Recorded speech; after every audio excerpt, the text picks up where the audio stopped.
serbuk vanila yang menyebabkan cecair pati kelihatan keruh dan berwarna coklat kemerahan. Pati vanila ini perlu ditapis untuk mengasingkan ampaian bahan organik yang terdapat dalam larutan dengan menggunakan kertas turas. Proses penapisan ini akan mengambil masa kerana kertas turas mempunyai saringan sebanyak kurang daripada 5 mikron. Cecair yang melepasi kertas turas ini akan kelihatan lebih jernih kerana telah terpisah daripada mendapan organik vanila. Cecair ini mengandungi vanilin yang merupakan hasil ekstrak vanila yang tulen.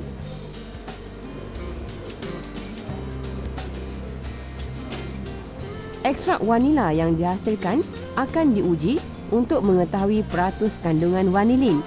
Ekstrak vanila yang berkualiti perlulah mempunyai kandungan vanilin lebih daripada 2.5%. Ekstrak vanila yang mengandungi lebih daripada paras ini telah mencapai piawaian standard sebagai ekstrak vanila tulen yang boleh diterima oleh pelanggan. Harga ekstrak vanila adalah bergantung kepada peratus kandungan vanilin yang perlu dicatatkan pada bungkusan produk.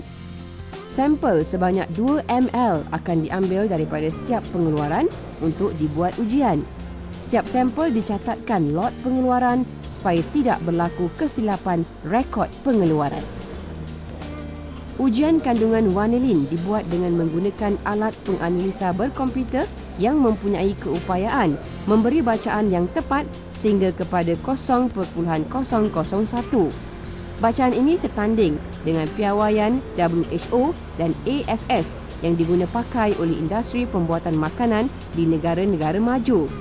Ekstrak vanila ini dibekalkan untuk pasaran Amerika Syarikat, Jepun dan negara-negara Eropah dalam penghasilan produk makanan dan minyak wangi. Prof, sekarang ni apa keputusan yang akan kita dapat? Okey, daripada alat ni, basically kita dapat menentukan kandungan utama di dalam vanila tersebut, iaitu vanilin. Secara puratanya, kandungan vanilin di dalam sampel ialah antara 2.75% ke 4%. Kandungan tersebut bergantung kepada bila masa penuaian buah vanila tersebut. Sekiranya kandungannya kurang, itu menunjukkan bahawa buah tersebut telah dituai terlalu awal daripada sepatutnya. Kegunaan utama vanilin basically adalah untuk perasa.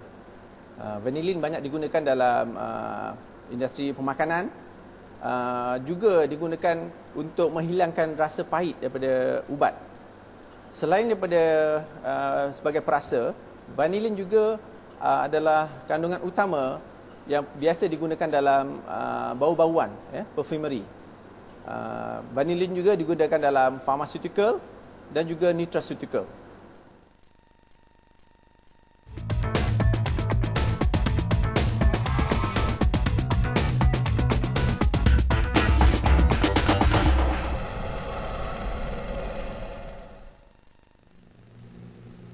Vanila boleh ditanam dengan menggunakan biji benih dan keratan batang. Penggunaan keratan batang lebih praktikal kerana mudah tumbuh dan senang diperolehi. Batang vanila yang matang dipotong sepanjang 1 kaki yang perlu mengandungi 3 ruas.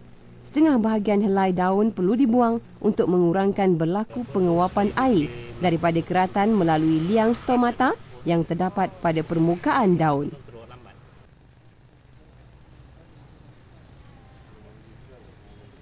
Potongan batang perlulah serong untuk memudahkan keratan batang ini disemai. Potong serong ini juga memberi permukaan yang lebih lebar untuk meningkatkan daya menyerap air. Puja, macam mana nak cari yang bagusnya untuk anak benih vanila ni?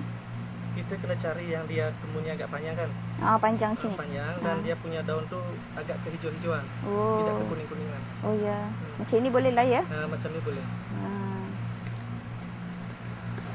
Sebenarnya sekarang ni saya dan Puja tengah memilih anak benih pokok vanila yang terbaik untuk dipasarkan kepada pengusaha yang berminat dengan tanaman vanila ni secara komersial.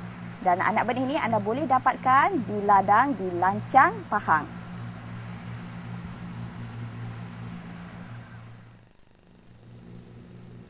Rentak Timur Sdn Berhad satu-satunya syarikat swasta yang menghasilkan anak benih vanila untuk dijual kepada para penanam vanila tempatan. Nursery tertutup syarikat ini yang terletak di Lancang, Pahang mampu mengeluarkan ratusan ribu benih vanila dalam satu-satu masa. Nursery ini dilengkapi dengan peralatan kawalan suhu dan sistem penyiraman makro nozzle sprinkler untuk menentukan anak benih yang dihasilkan bermutu tinggi.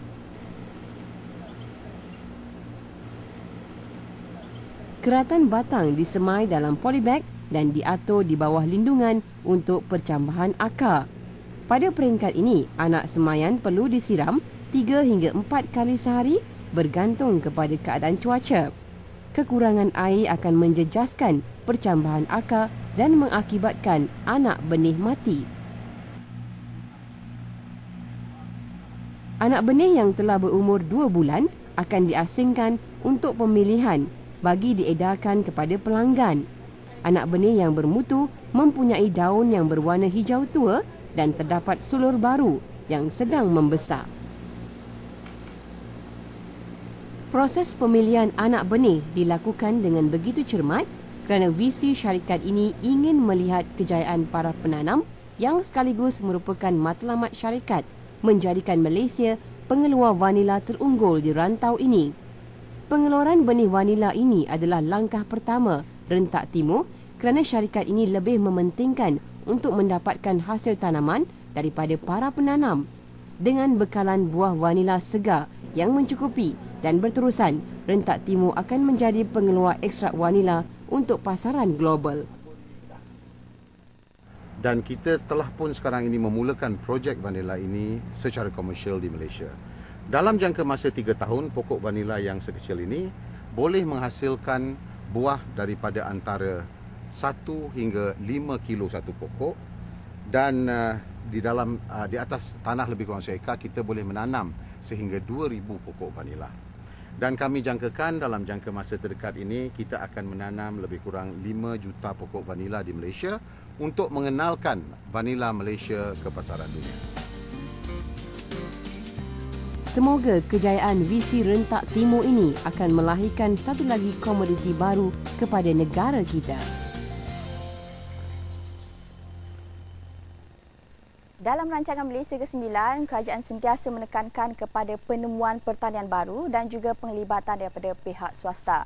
Dan juga penglibatan Rentak Timur dalam penanaman vanila sebenarnya membuka peluang baru kepada anda penanam di Malaysia.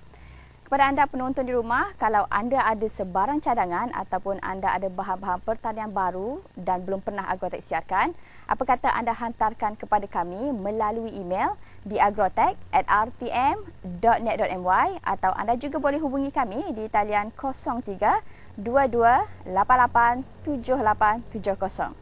Ingat, pertanian adalah perniagaan. Kita jumpa lagi minggu hadapan.